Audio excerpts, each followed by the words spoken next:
So let's say you have a lot of data in Excel and you know that there's some duplicate items. So for example, if each week you're getting member data that you have to copy paste into an original spreadsheet, we can delete those items that are duplicate. So what you do is you have your spreadsheet here, you go up to the data tab, and there's a button here, just find it. It might actually look like this, or it might say remove duplicate, so you click.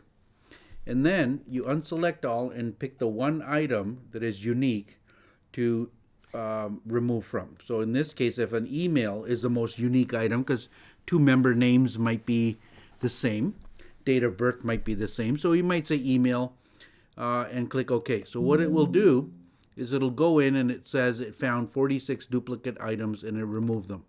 And now save it and you've got a fresh list completely.